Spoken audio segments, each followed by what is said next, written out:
पत्नी ने अपने पति के अंदर भगवान नहीं देखा, और जिस गुरु ने शिष्य के अंदर भगवान नहीं देखा, और जिस शिष्य ने गुरु के अंदर भगवान नहीं देखा। और चौथा भगवान कहाँ रहता है? कर्म के अंदर। और पांचवा भगवान कहाँ रहता है? पांचवी जगह धर्म के अंदर। धर्म का नंबर कौन सा है? पांचवा। और ये पांच जो जगह हैं वो अंतःकरण में ज्ञानेंद्रियों से संबंधित है। शरीर में 10 इंद्रियां होती हैं, 5 ज्ञानेंद्रियां। तो हर माताओं से हमारा निवेदन है, भगवान की कथा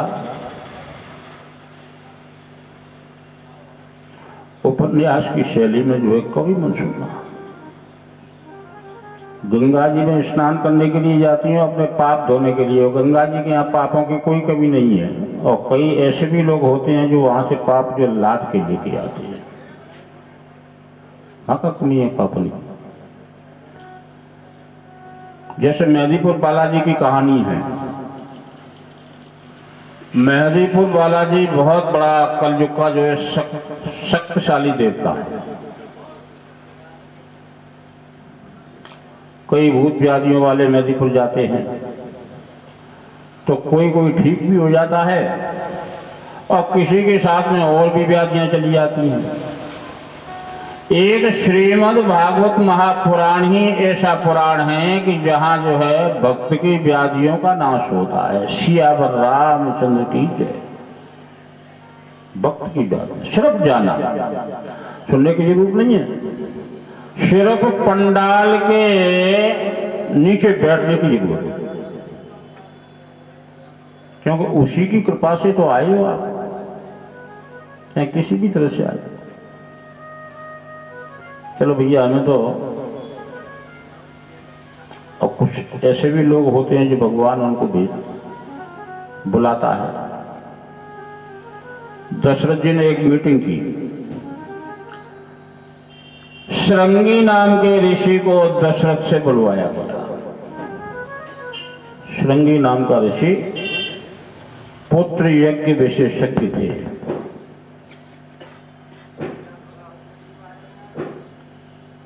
श्रृंगी ऋषि ने पुत्र यज्ञ किया।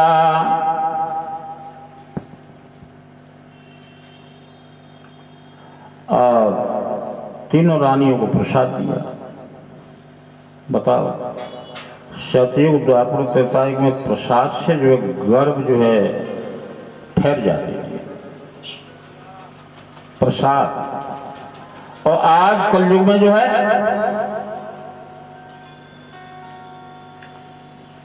गर्भ जो ठहरते नहीं है, गर्भों को नष्ट किया जा रहा है। सोचिए कितना बड़ा खेल है। सतयुग में, द्वापर में गर्भ नष्ट की, गर्भ जो है नष्ट नहीं किए जाते थे। महाराज सुखदेव जी ने कहा कि हे राजन परीक्षित, राजा दशरथ की मनोकामनाओं को पूर्ण करने का जो है महाराज गुरु का था, और कौशल्या के गर्भ से राम का जन्म नहीं हुआ। कौशल्या के गर्भ से भगवान थोड़ी जन्मे। भगवान तो प्रकट हुए, दर्शाया गया है, ये लिखा है। भय प्रगट कृपाला दीन दयाला कौशल्या हितकारी। भय प्रगट कृपाला दीन दयाला कौशल्या हितकारी। भय प्रगट कृपाला दीन दयाला कौशल्या हितकारी। प्रगट कृपाला दीन दयाला कौशल्या हितकारी। कहीं भी लेख नहीं है, कि राम जी का जन्म जो है कौशल्या के गर्भ से हुआ है। सियावर रामचंद्र की जय। राम को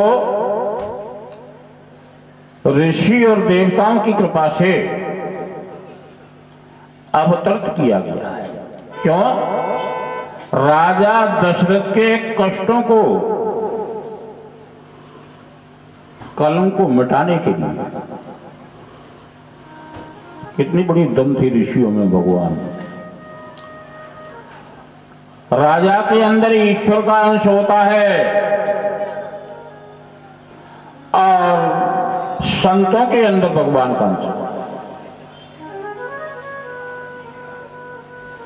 भय प्रगट कृपाला दीन दयाला कौशल्या हितकारी। बोलो। प्रगट कृपाला दीन दयाला कौशल्या हितकारी। भय प्रगट कृपाला दीन दयाला कौशल्या हितकारी। भय प्रगट कृपाला दीन दयाला कौशल्या हितकारी। पूर्ति शब्द का अर्थ बताया है। दशरथ के घर में खुशियां होने लगी। ऋषि मुनि आए और कब हुए? जब अधर्म छा जाता है। अधर्म जब छा जाता है काय पे? पृथ्वी पे और जिसके परिवार। तो हर माताओं से हमारा निवेदन है, परिवार जो है सुखी संपन्न आपके अलावा कोई नहीं बना सकता है। अपने परिवार को स्वर्ग बनाइए। भागवत की कथा का ये लक्ष्य है। अपने बच्चों को जो है भगवान की मूर्तियां बनाने की योजना बनाओ और थोड़ा सा, ज्यादा कुछ नहीं है, घंटरिया हलाने की जरूरत नहीं है। घंटरिया हला के तो अगले जन्म से आप आए, तब तो आपको भगवान की कृपा से मनुष्य की योनि मिली। बहुत बड़ा पुण्य किया था। इस जन्म में मनुष्य योनि का लाभ लो।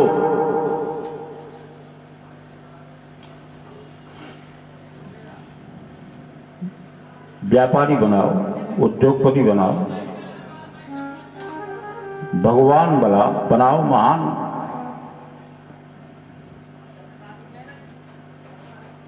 प्रहलाद बनाओ, दुर्ग बनाओ, लेकिन लफंगा मत बनना। आजकल युग में जो है पृथ्वी भोजन मत, क्योंकि बच्चे जन्म थोड़ी ले रहे हैं। 25% मुर्गे, ध्यान देना, महाराज सुखदेव जी कहते हैं 25% मुर्गे माँ बाप के जन्म ले रहे हैं, 25% जो कुत्ते माँ बाप के जन्म ले रहे हैं और 25% जो बकरे माँ बाप के जन्म ले रहे हैं और 25% जो लड़के माँ बाप के जो जन्म ले रहे हैं। अब आप सोचिए, लड़के कितने? 25%। न औलाद जन्म ले रही है, न संतान जन्म ले रही है और न पुत्र जन्म ले रही है। इन लोगों के जन्म होते थे सतयुग में, द्वापर में, त्रेतायुग में। पुत्र का, औलाद का। आजकल युग में जन्म किसका हो रहा है? लड़के। तो राजा दशरथ के घर में अयोध्या में ऋषियों की कृपा से जो है पुत्र का अवतरण हुआ। दशरथ के घर में पुत्र जो है अवतरित हुए। धीरे धीरे वो बड़े होने लगे। अब तो ऋषि मुनि, बाबा, बैरागी, भिखारी सभी उसमें जो कूदने लगे अयोध्या में कि महाराज तुम्हारे बुढ़ापे में पुत्र हुआ है। बुढ़ापे में विश्वामित्र आ गए। अब विश्वामित्र ने कहा कि हमको राक्षस लोग यज्ञ नहीं करने देते हैं, और स्पष्ट बोल दिया कि राजा दशरथ ये तेरे पुत्र नहीं है, ये तो भगवान की अद्भुत शक्ति है जो अधर्म का नाश करने के लिए अवतरित हुई है। सियावर रामचंद्र की जय। दशरथ जी स्वयं गए। दशरथ जी ने उसी पे लांछन लगाया कि महाराज आप क्या कह रहे हैं, आपने विचार के लिए मांगा कुछ।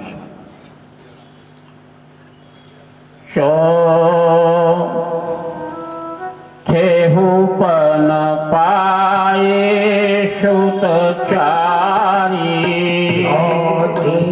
पन पाए सुत चारी, प्रवचन नहीं कहे हूँ समारी, प्रवचन नहीं कहे समारी, प्रवचन नहीं कहे हो समारी, प्रवचन नहीं कहे हो समारी। क्योंकि विश्वामित्र ने बोल दिया कि ये राम का जो अवतार हुआ है वो अधर्म का नाश करने के लिए हुआ है। ये ऋषि मुनियों की जो है अभिलाषाएं थी, ऋषि मुनियों ने योजना बनाई थी। राजन तुम तो इतने बड़े पापी थे, घोर पापी, चक्रवर्ती राजा थे। 7 जन्म तक तुम्हारे जो है संतान जन्म न होने का श्राप लगा हुआ था। श्राप को नष्ट किया गया, ऋषि मुनियों ने यज्ञ किया गया, यज्ञ किया। उसके बाद धर्म की ध्वजा को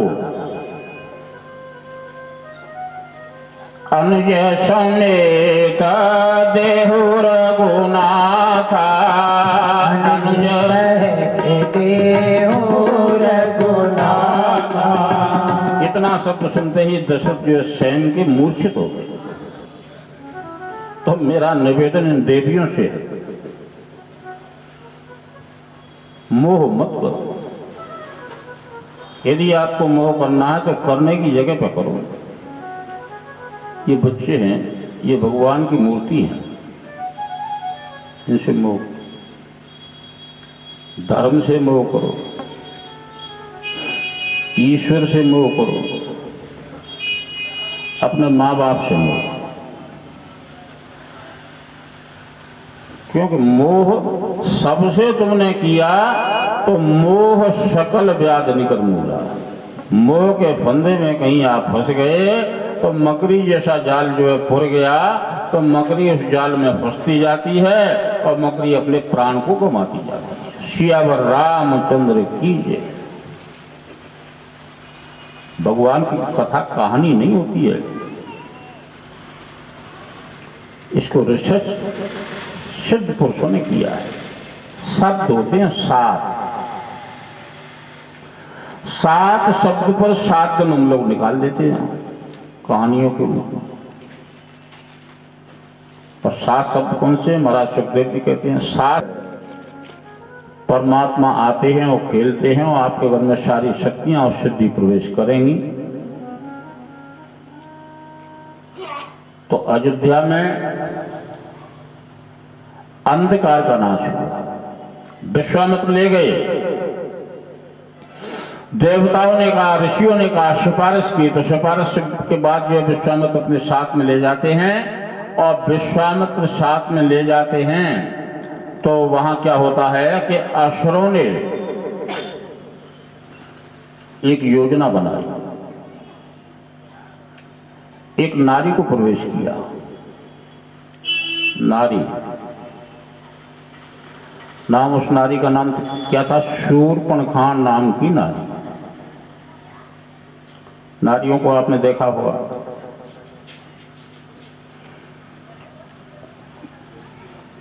ना आन है ना बान है, ना आन है ना बान है, ना ज्ञान है ना शान है। आन है ना बान है, ना ज्ञान है ना शान है। आन है ना बान है, ना ज्ञान है ना शान है। ना आन है ना बान है, ना ज्ञान है ना शान है। कलयुग की नारी बड़ी ही बेईमान है। कलयुग की नारी बड़ी बेईमान है।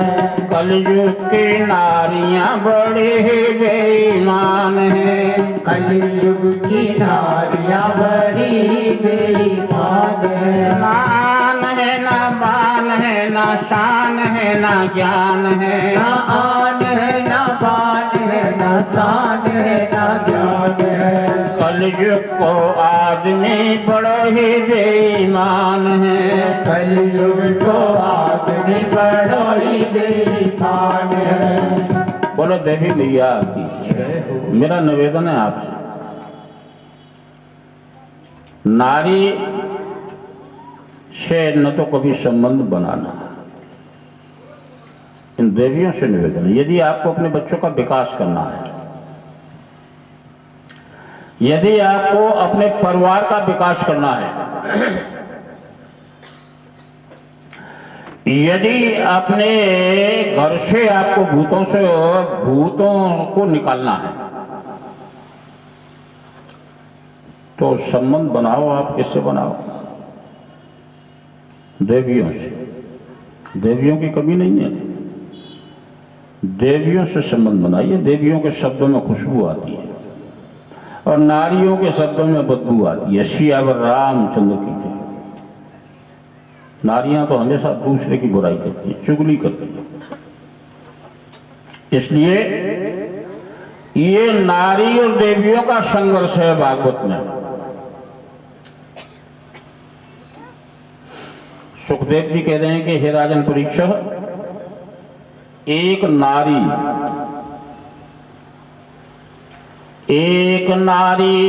बदन बीच, बदन माने शरीर। पहले के युग के वैद्य, हकीम, डॉक्टर जो है सबसे पहले नाड़ी देखते थे। और एक नारी सदन बीच, सदन माने घर। एक नारी बदन बीच,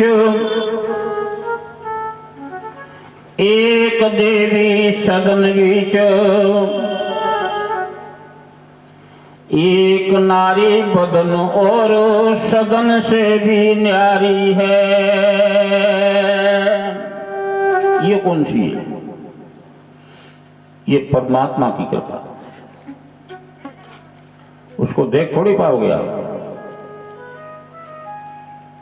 वो तो भावना का विषय है, आपकी भावना में आ जाएगी शक्ति।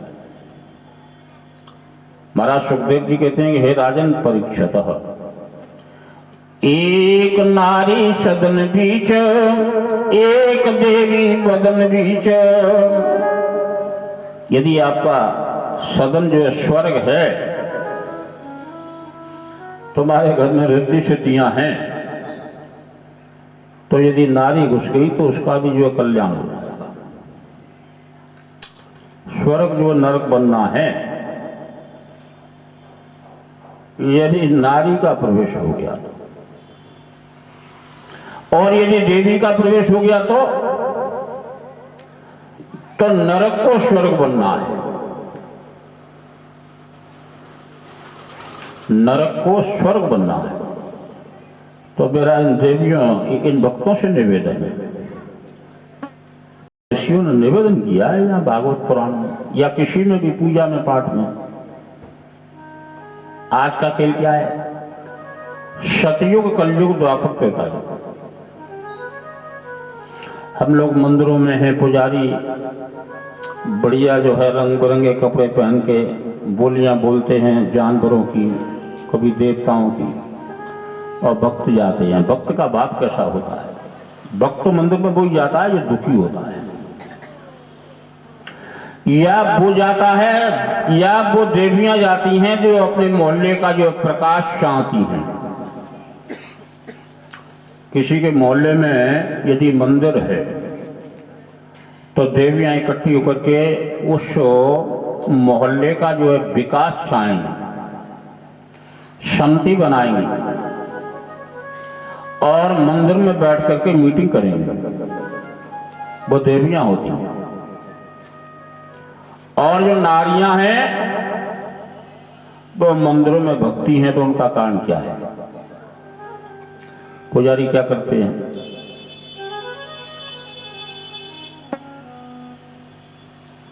पुजारियों की क्या स्थिति है? गरीब लोग आवे शीश ठाकुर को नवावे, गरीब लोग आवे से ठाकुर को नवावे, गरीब लोग आवे शीश ठाकुर को नवावे, गरीब लोग आवे शीश ठाकुर को नवावे। तुलसी पत्र पावे या चरणामृत चुआवे, तुलसी पत्र पावे या चरणामृत चुआवे, तुलसी पत्र पावे या चरणामृत चुआवे, तुलसी पत्र पावे या चरणामृत चुआवे।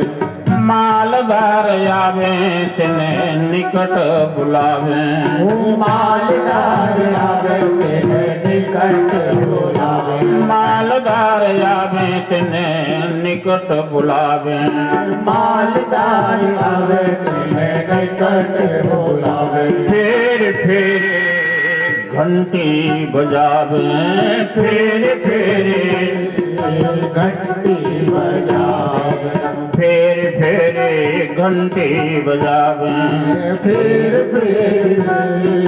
घंटी बजावे। नगद चढ़ावे तिन्हें मगध खिलावे, नगद चढ़ावे तिन्हें मगध खिलावे, नगद चढ़ावे तिन्हें मगध खिलावे, नगद चढ़ावे तिन्हें मगध खिलावे। यही तो कल युग में पुजारी कहावे, यही तो कलयुग में पुजारी कहावे, यही ऐसे ही तो कल युग में पुजारी कहावे, वो ऐसे ही तो कलयुग में पुजारी कहावे। सीताराम सीताराम सीताराम बोलो, सीताराम सीताराम सीताराम बोलो, सीताराम सीताराम सीताराम बोलो, सीताराम सीताराम सीताराम बोलो। श्री राम जय जय राम, श्री राम जय जय राम। बोलो देवी मैया की जय। राजा उत्तानपाद की दो रानियां थी, सुरुचि और सुनीति। राजा उत्तानपाद का जन्म कैसे हुआ? जन्म होते ही सर जो है सबसे पहले पृथ्वी पर आया, और आज भी बच्चों का जन्म होता है तो माँ के गर्भ से जो है सब बच्चों का सर जो है पृथ्वी पर आता है। और राजा उत्तानपाद के पास दो रानियां थीं। आज कलयुग में भी उत्तानपादों के पास जो है किसी भी प्रकार की कोई कमी नहीं है। सुनीति से बहुत कम लोग जो है मोह करते हैं। सुनीति और सूरज से सभी लोग प्रेम करते हैं। इसलिए मैं देवियों से निवेदन कर रहा हूं, अपने पतियों को, अपने बच्चों को विकास की ओर यदि आपको ले जाना है तो कभी कभी जो है ईश्वर से संबंधित जो है कथाएं सुनाना आवश्यक है। कथा शब्द का अर्थ क्या होता है? शब्द से। कथा सुनने का समय नहीं है आजकल कलयुग में लोगों के पास। व्यथा को नष्ट करना, यदि आपको व्यथा तो ऋषियों के द्वारा ओरिजिनल कथाएं सुनाइए, और देवियां सुनाती हैं। और नारियां क्या कहती हैं? नारियां जैसे ही अपने आदमियों को खाना परोसती हैं तो या तो मुंह फुला लेंगी या कुछ बोलेंगे नहीं, और या अड़ोसी पड़ोसी की निंदा शुरू कर देंगे। कि ये जेठानी हमारी ये कहती थी, सास हमारी ये कहती थी, फलाना ये कहता था, दिमाग, और उसका बेचारे का दिमाग जो है खून, क्योंकि खाना से तो खून बढ़ता है। और देवियों के पास तो वो शक्ति हुआ करती थी कि अपने असाध्य पति को एक गिलास पानी में जो है ठीक कर देती थी। सियावर रामचंद्र की वो आदमी मंत्र है। देवियों का यदि पति असाध्य है, बीमार है, कोई भी इलाज नहीं लगता है, तो देवियां अपने हाथ से गिलास में पानी लेकर के गायत्री मंत्र यदि पढ़ के आदमी को पिला दें तो डेंगू जैसे रोग जो नष्ट हो जाते हैं। सियावर रामचंद्र की जय। श्री राम जय जय राम। श्री राम जय जय राम। श्री राम जय राम। श्री राम जय राम। श्रोताओ, वामन और बलि त्रेता द्वापर सतयुग में एक बहुत बड़ी शक्ति को अवतरित किया गया, जिसका नाम वामन और राजा बलि। इनका संघर्ष कैसे चला? कई प्रकार से, कई बार जो राजा बलि ने अपने रूप को बदला।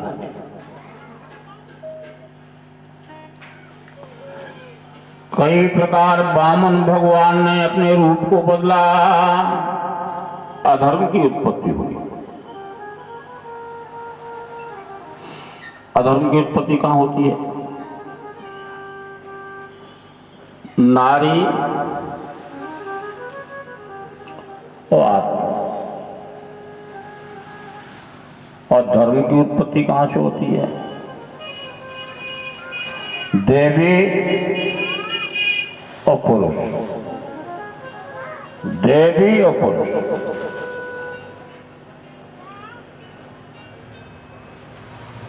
बोलो विष्णु भगवान की जय। अब कुछ समय के लिए विश्राम होगा। इन लोगों के भजन होंगे और आप लोग घूम भी सकते हो, खड़े भी हो सकते हो। मैं जानता हूँ, सब समझता हूँ। 4 घंटे एक आसन पर कल युग में नहीं बैठ पाता है। ये बदुआएं लगी हुई हैं भगवान की।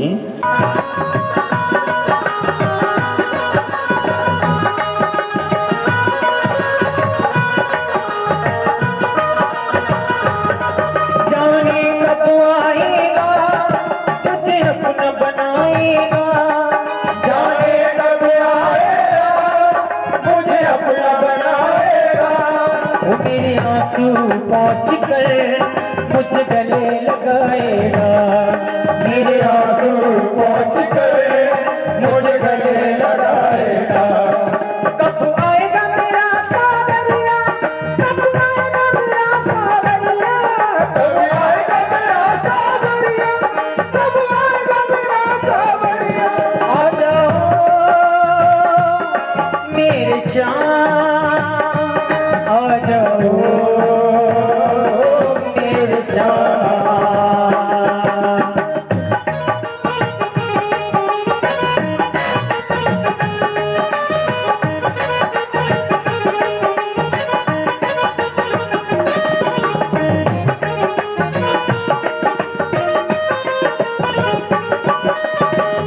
बनो ना कठोर, कुछ तो दया से भी काम लो। बनो ना कठोर, कुछ तो दया से भी काम लो।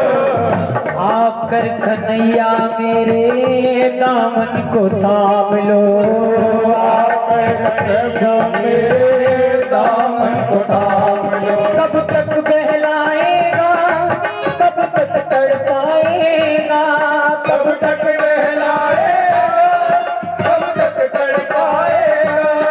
मेरे आंसू पहुँच कर मुझे गले लगाएगा। मेरे आंसू पहुँच कर मुझे गले लगाएगा। कब आएगा मेरा सावरिया, कब आएगा मेरा सावरिया, कब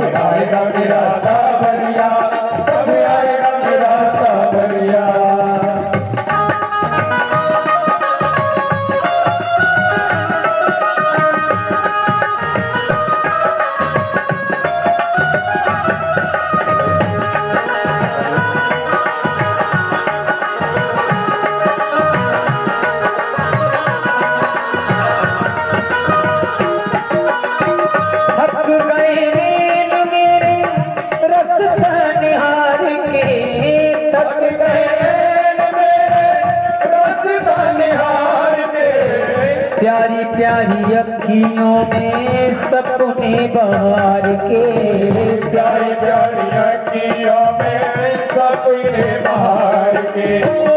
थक गए नींद में रास्ता निहार के, थक गए नैन मेरे रास्ता निहार के।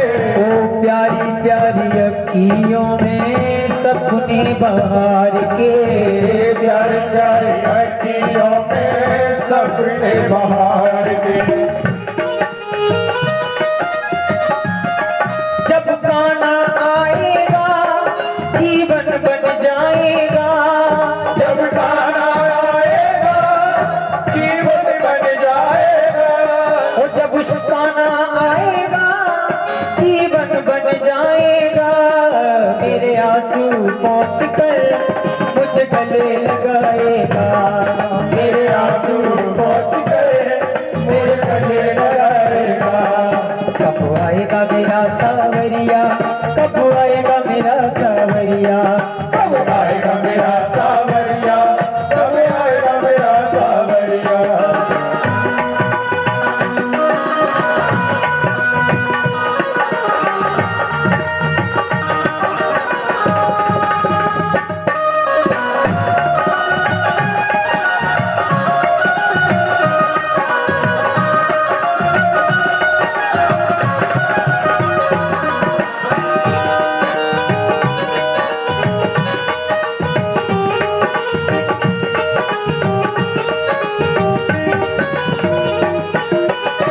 तुम्ही उम्मीद मुझे तेरा ही सहारा है, तुम्ही उम्मीद मुझे तेरा ही सहारा है।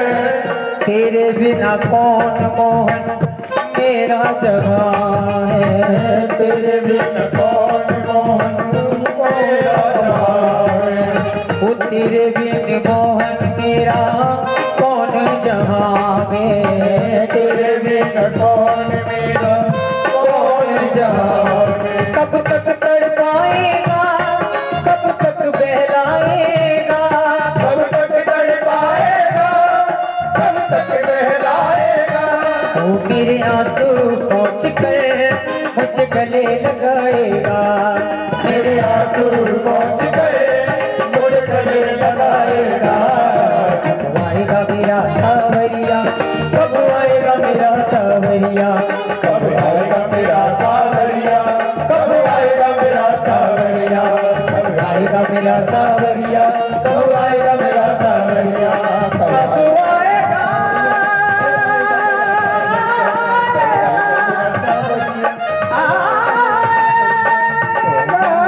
मेरा श्याम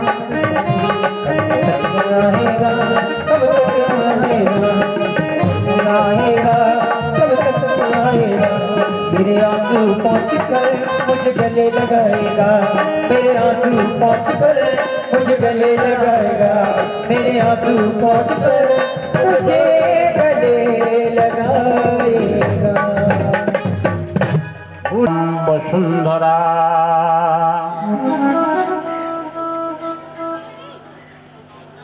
तीर्थानां पुण्यक्षेत्रे तीर्थानां चतुष्पद। इस पृथ्वी को बहुत बड़ा तीर्थ बताया है। तीर्थ हिंदुस्तान तीर्थ है और ये धर्म प्रधान देश है। सिद्ध पुरुष ऋषि मुनि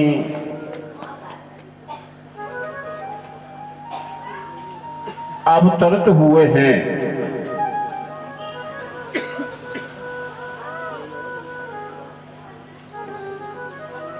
और उन्होंने अनेक योनियों में जन्म लेकर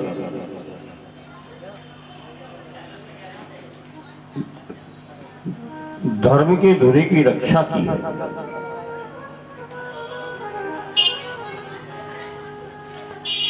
जिस समय धर्म युद्ध स्थल चलता था आज भी चलता है। घर से जब बाहर आदमी निकलता है, दुकान पर जाता है, व्यापार के लिए जाता है या तीर्थ में जाता है, तो एक पैर उसका जो कांटे पर चलता है और एक पैर जो है उसका फूल पर चलता है। घर से निकला तो ईश्वर का नाम लेगा। तो इसी तरह से वामन भगवान और बलि भगवान, राजा बलि कई युगों तक युद्ध चला, कई प्रकार के वेश बनाए,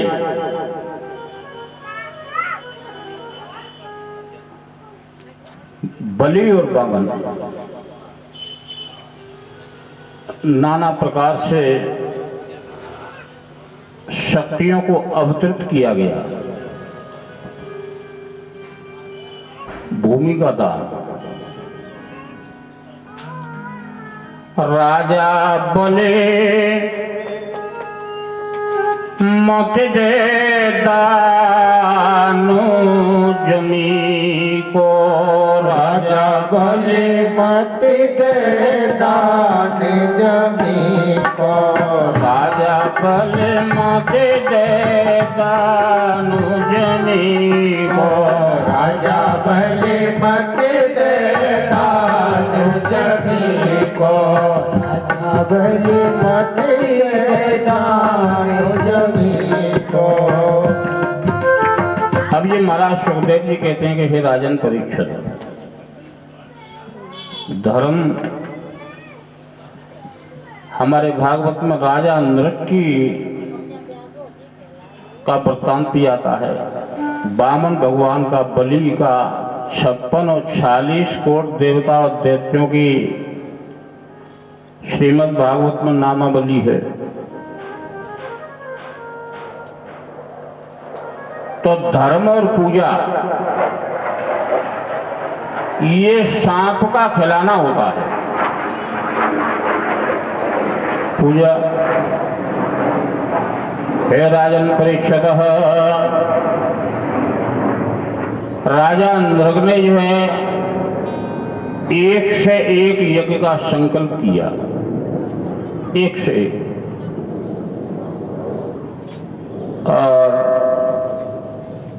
अंतिम यज्ञ महाराज सुखदेव जी कहते हैं कि देवानाम देवा धर्म तत्पर, देवानाम वसुंधरा, नृगनाम सुशोभितः, मुनिब्रवीत नारद। लास्ट में एक 99वीं यज्ञ थी, उस यज्ञ में कमी क्या? एक नगर का मेहतर, जिसको जमादार कहते हैं, श्रीमद् भागवत का जो यज्ञ होता है या कोई भी यज्ञ होता है, धर्मपूर्ण होता है, तो उसमें सर्वधर्म समानत्व, सिर्फ ये देखना चाहिए किसी का अपमान न हो जाए और क्रोध ना आ जाए। हे राजा परीक्षित, इन सारे कारणों से तुम्हारी ये दुर्दशा हो रही है, इसलिए ये संविधान ऋषियों का ये आपके घर में आ गया। तो चक्रवर्ती राजा के घर में हमारा यही निवेदन है कि एक पीढ़ी में कम से कम एक बार भागवत की कथा होना आवश्यक है। एक पीढ़ी में प्रमाण की पूजा, आजकल में भूतों की पूजा हो रही है। महाराज सुखदेव जी कहते हैं, हे भूत भावन भूत ईश्वर देव देव जगतपते,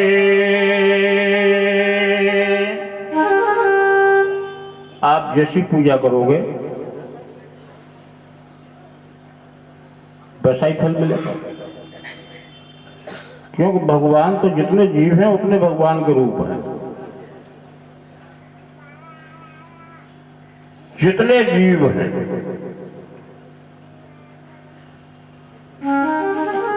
तो वामन भगवान और बलि भगवान,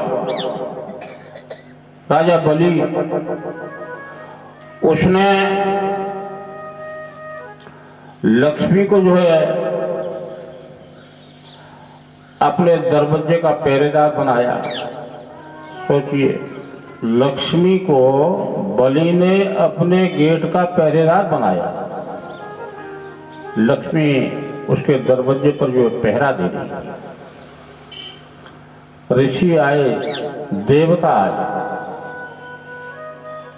देवताओं ने अनेक वृत्तांत सुनाए। श्रोताओं, भगवान सूर्य आए और सूर्य भगवान की पत्नी आई, उसका नाम था राणा देवी। राणा देवी को पूछा गया कि तुम्हारे पति सारे दिन कहां रहते हैं? तो राणा देवी ने कहा, मैं आज अपने जो है पति को पूछूंगी कि आप कहां रहते हो सारे दिन। रात के 12 बजे जब भगवान सूर्य जो है राणा देवी के पास आए तो राणा देवी ने भोजन परोसा और भोजन परोसने के बाद उनसे जो है जैसे ही भोजन जो है ग्रहण करने की योजना बनाई तो राणा देवी ने कहा कि महाराज एक बात बताओ कि सारा दिन सारी रात आप रहते कहां? तो भगवान बोले कि देवी, मैं इस पृथ्वी और तीनों लोकों के हर जीव के साथ में वास करता हूं। जीव और उनकी धर्मपत्नी चुप हो जाती। दूसरे दिन फिर 12 बजे आए तो दिन में धर्मपत्नी ने क्या किया, एक सिंदूर की डिब्बी में एक चींटी को बंद कर दिया। सिंदूर की डिब्बी में चींटी को बंद। दूसरे दिन भगवान आए, महाराज आज भी आपने सारे जीवों को भोजन कराया है? कि देवी मेरा रोज का काम, तो रोज का मेरा काम। तो आज तो मेरे पास ये जीव जो है भूखा बैठा है। जैसे ही राणा देवी ने डिब्बी को खोला तो चींटी का मुंह चावल में जो दिखाई दिया, सिंदूर की डिब्बी में चावल। तो राणा देवी ने कहा, महाराज आप संसार के जीवों को भोजन कराने के बाद भोजन करते हो, तो मेरा हर श्रद्धालु भक्तों को श्रीमद् भागवत की कथा जो देवियां अपने घर में जो उच्चारण करके प्रातःकाल अपने घर में सिर्फ उच्चारण करें, श्रीमद् भागवत, तो घर के पिछले जो पाप हैं वो नष्ट हो जाते हैं। पिछले पाप, सोचिए कितना बड़ा इस पुराण का महत्व है, सुनने का कितना महत्व है, प्रवेश होने का कितना महत्व है, इसका प्रसाद लेने का कितना महत्व है। जब नाम लेने का इतना महत्व है तो सुनने का जो है कोटि करोड़ गुना जो है फल प्राप्त होता है। लेकिन किसको? निर्मल मन जन सो मोहि पावा, निर्मल मन जन सो मोहि पावा, निर्मल नक्षत्र न बाबा, मोहि कपट छल छिद्र न भावा, भगतन के भगत हमारे, हम भगतन के भगत हमारे। जब जब भीड़ पन को चेरो, तब तब पीड़ को छेड़ो। भक्त के कारण गरुड़ वाहन तजे, भगत के कारण गरुड़ वाहन तजे। भक्त के कारण गरुड़ वाहन तजे, भगत के कारण गरुड़ वाहन तजे। रथ हाकत हो तेरो अर्जुन, रथ हाकत हो तेरो, रथ हाकत हो तेरो अर्जुन, रथ हाकत हो तेरो। बोलो देवी मैया की जय। श्रोताओं, ये आपकी सिर्फ भावना का विषय है, सोच है, तीर्थ में जाने की सोच है।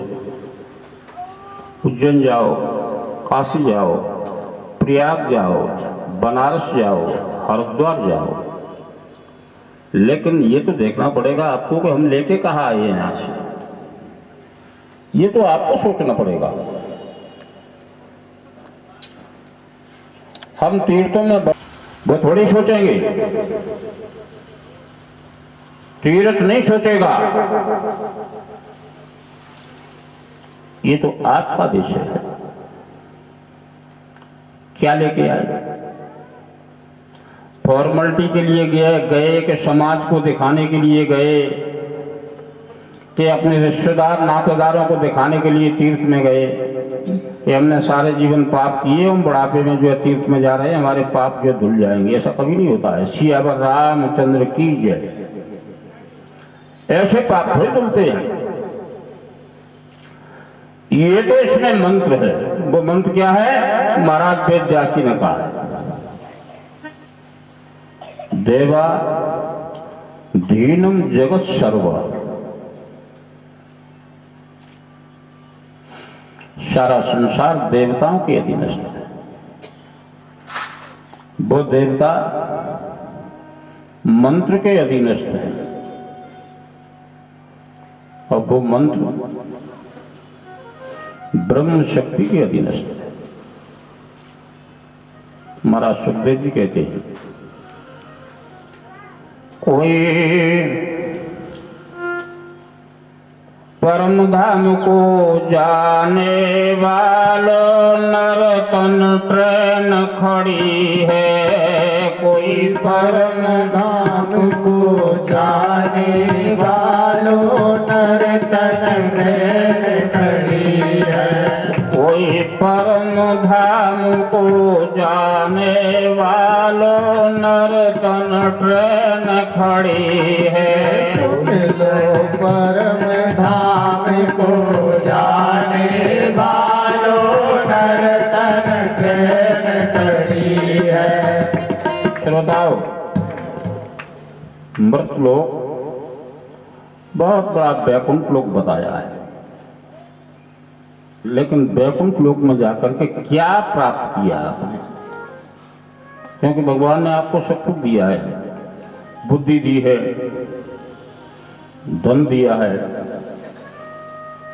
अब बल दिया है, घर दिया है, महल दिया है, गाड़ी दी है, घोड़े दिए हैं, सब कुछ दिया, लेकिन सोचने की बुद्धि क्यों नहीं दी है?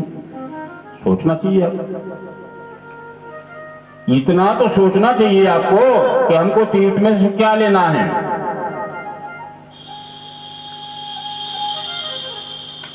कमी मत देखो जाके तीर्थ में कि सरयू का पानी गंदा था।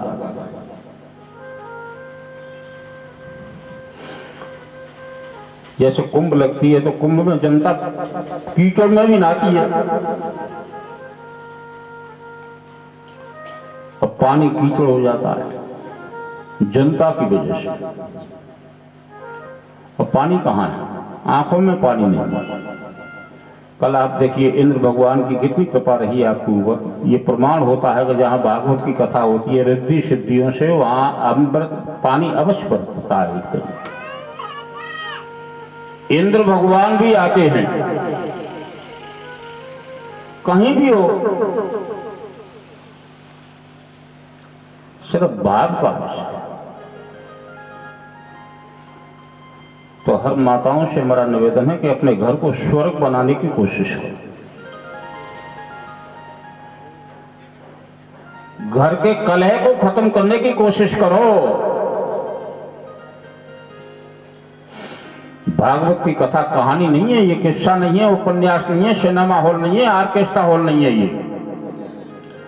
ये पंडाल वो पंडाल है जिसमें जो है 56 करोड़ और 40 करोड़ जो है देवताओं का वास होता है, जहां भागवत की गद्दी व्यासी के रूप में जो है प्रतिष्ठित हो जाती है।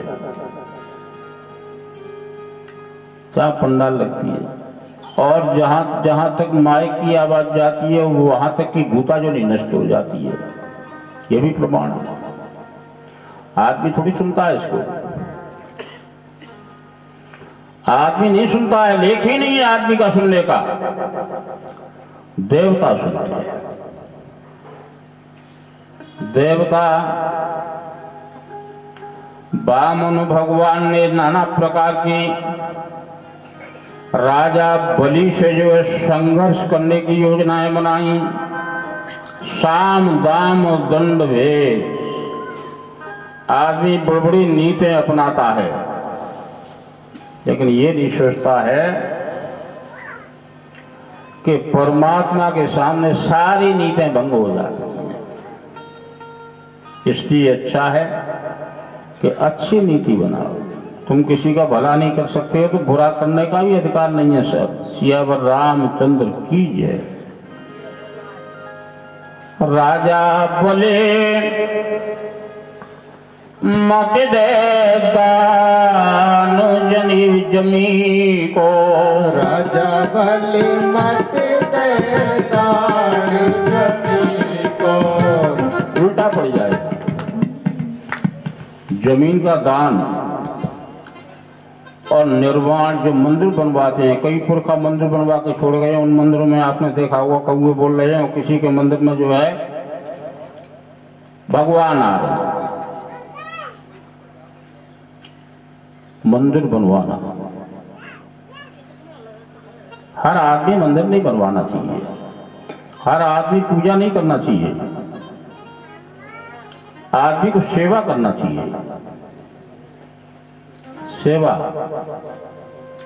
मंदिर तो जो है साहूकार लोग बनवाते हैं, गवर्नमेंट बनवाती है। भक्त जो है उसमें जो है पूजा करते हैं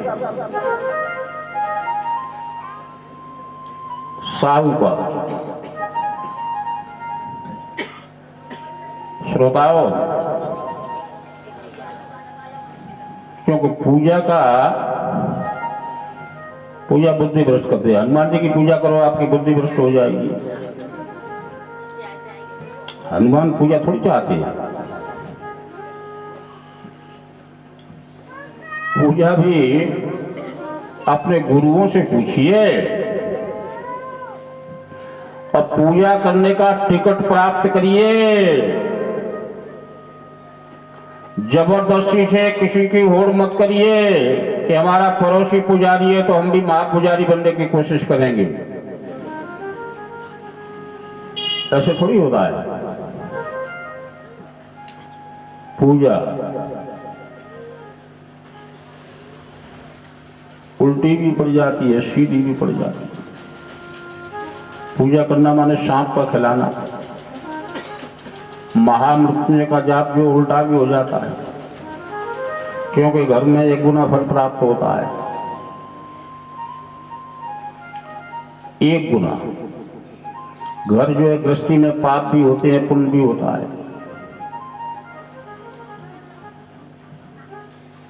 घर का लेख ही नहीं। घर का सिर्फ लेख है गणेश की पूजा करने का। अपने घर में गणेश का ध्यान करके और सत्यनारायण की कथा का। घर में आप सत्यनारायण की कथा कराइए। यदि आपको पंडित नहीं मिलता है तो खुद करिए। 1-2 महीने में जो है पैसा उसकी दक्षिणा इकट्ठी हो जाए तो कोई ब्राह्मण को या मंदिर में दान दीजिए, क्योंकि दान का बहुत बड़ा महत्व बताया है। किसी की वंशावली मत सुनो। समय नहीं है। 60 वर्ष की अवस्था कलयुग में है। 60 वर्ष की अवस्था बताइए। श्रोताओं, कलयुग के मानव को जो है कर्म करना ऋषि मुनियों का जो है वरदान लगा हुआ है। जो कलयुग का मानव जो है ईश्वर से संबंधित जो है कर्म करेगा तो उसके घर में क्या होगा? व्यापारे बसत लक्ष्मी। बाकी व्यापार में लक्ष्मी बैठ जाएगी। कर्म करो, और कर्म कई तरह के होते हैं। पूजा मत करो। पूजा तो वकीलों से कराइए।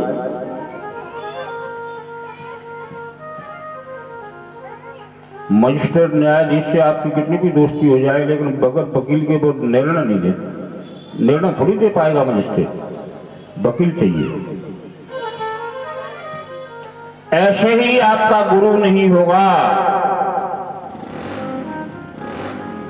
और सबसे बड़ा गुरु हमारे वेदों में बताया है, बहू के लिए सास और ससुर। मात पिता प्रभु गुरु की वाणी। मात पिता प्रभु गुरु की वाणी। समय विचार करिए शुभ जानी। समय विचार करिए शुभ जानी। श्री राम जय राम जय जय राम। श्री राम जय राम जय जय राम। मात पिता प्रभु गुरु की वाणी। समय विचार करिए शुभ जानी। मात पिता गुरु की वाणी। समय विचार करिए शुभ जानी। बोलो देवी मैया की जय। बताओ आगे का प्रसंग। अधर्म होता, मैंने आपको कल भी बताया, परसों भी बताया, और जब तक जो है ये धर्म चलता रहेगा तब तक जो है सिद्ध पुरुष यही बात बताते रहेंगे। अधर्म होता, झगड़ा सिर्फ इसका है। और इन दोनों के बीच में ब्रह्म बैठा हुआ है। और ये ब्रह्म कहाँ है? आपके पास। धर्म कहाँ है? आपके पास। अधर्म कहाँ है? आपके पास। हम लोग तो ऑडिटर होते हैं, धर्म का अलग जगह रहे। कोई कोई सपूत जो धर्म की मर्यादा की रक्षा करता रहेगा तो देश का धर्म जो है बचा रहेगा। ये कहानी थोड़ी है। 7 कहानी हम सुनाते हैं तुम लोगों के मन को मोहित करने के लिए। भाड़ में जाओ, नर्क में जाओ, स्वर्ग में जाओ, हमें क्या मतलब है? हमें तो अपना जो है, हमें तो आपकी बुद्धि को भ्रमित करना है। पूजा से कोई मतलब नहीं। ऐसी कथा। और महाराज सुखदेव भी कहते हैं कि हे राजन परीक्षित, कथा राम की ये तो बहुत बड़ी पुण्याई से कई जन्मों का शक जो है जिस परिवार में प्रकट हो जाता है, उसके उस परिवार में जो है श्रीमद् भागवत रूपी भगवान का जन्म होता है। कई पीढ़ियों का जन्म। और धन्य है। अब ये आपकी भावना, सोच, माया को लेना चाहते हो या ब्रह्म को लेना चाहते हो? माया ब्रह्म दोनों बरस रहे।